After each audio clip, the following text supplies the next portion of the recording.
Hey everybody, this is Grace. In this video, I'm going to talk about an aspect of what some just call covert narcissists, and it's the covert part that I want to focus on, the sneaky, behind-the-scenes part that I want to focus on in this video. Some of this in bits and pieces in different videos about how they go around smear campaigning you. You know, they do the smear campaign on you, and you're not even aware of it. Now, that's the sneaky, one of the sneaky parts, to get people, even your own family, friends, family, people they know that maybe you don't even know them, but they're setting it up that way that if anything goes wrong, they've already set up that you're whatever it is they focused on. And usually, somehow you are a bad person, or you are the evil one. You are the one that's doing all wrong. You're the one that's causing them harm. Somehow they'll work it. They'll start it very early and go for it. To tell other people you're at fault. Also seen when somebody tells another person that you did something about them. Say one of your friends, they'll say, well, you said this about you. Or they'll act like they let something slip. Okay, and then they say, oh, I shouldn't have said that. And they're referring to you. They're saying that you were the one that hinted at that. Okay, you might have said it, but probably not. And you won't even know that they've told them this because that person might not come to you. I know that's confusing. Your friend isn't going straight to the horse's mouth, or it might be a coworker or boss. Somebody is not coming to you. A friend or family member, usually they might ask you, but these are people who have a way of twisting it to where people won't ask. It's something so close to what could be true. Okay, so this covert narcissist, the one that does all the abuse behind the scenes, has now, let's move forward, has now established it with, say, their family, their friends, both, the people they know, that it's you who is the problem. Now, you might possibly be totally unaware of it.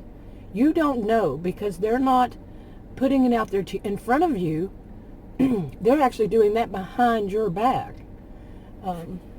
So you might, let's say you don't know. You don't know what they have told, that they have told their friends and family anything. But as time goes by, you see that their friends and family aren't so nice to you. Say it can happen over years, that they're turning against you, and you don't know why. You're still the same person. You haven't changed. First they liked you, now they don't. Okay, but what you don't know is that the covert narcissistic one has been doing that, has been smear campaigning you behind your back with their family.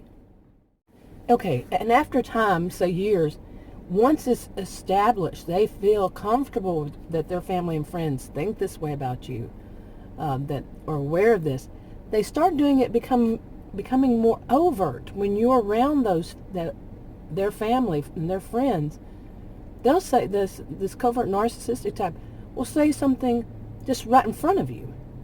And it can be like seems to you more like a joking manner. So people will laugh in some way, but it's actually more of an inside joke with that person and their family or friends. Yeah, the family or friends, they know the reference, what this person, the covert narcissistic person, is referring to. You don't, because you had no clue of anything. Okay, they, like I said, it could be just said as a joke to you. That's what you think. When you don't deny it, when you don't see it as what it truly is, that just confirms or reconfirms to their family and friends that you are this, that you're accepting of the fact that you are this way, that you don't think there's anything wrong with you being this way. You see, they have set it up, and it's projection, and quite a bit projection, that they're the ones, the covert narcissistic person is the one who's doing it. And that's how, in a way, these, what people call the narcissists narcissists flying monkeys.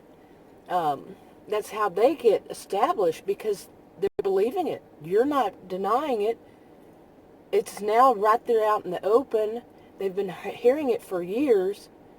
Okay, I'm not blaming them for their bad behavior. They should go straight to the horse's mouth. They should go to you and find out and say, why are you doing this? Somebody should speak up. But these days, a lot of people, they don't want to get involved that way. That's how they see it. I don't want to get involved, yet they are involved. You can see how they are involved. They've been allowing this to happen. Now, personally, in like a real life, face-to-face kind of situation, I think that the person or people who should really speak up are the in-laws.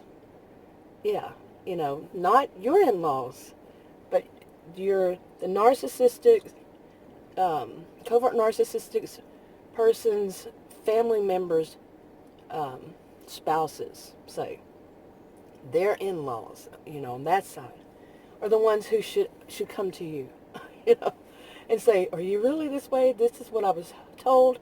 But some people will see that, oh, that's a person's a busybody. Yeah, it's such a tangled web, really, when it comes down to it. But if you step back, you think that probably is the only people who could, because the narcissist family members, they have a loyalty that their spouses don't. Not quite as much, you see. Now, I don't think anybody should try to give advice. I don't give advice on any of my videos, or to anybody. Counseling advice, what you should do, what you shouldn't do, because one size doesn't fit all. And it can be physically dangerous too, not just mentally or psychologically. It can be physically dangerous in a variety of ways. It can be dangerous. So that would be something more to discuss with a counselor, or depending on the situation, it might be somebody other than a counselor, like a police officer. But that's, nobody can give you that kind of advice. What you should do, how you should go about it. I think, for me, more of what it is awareness.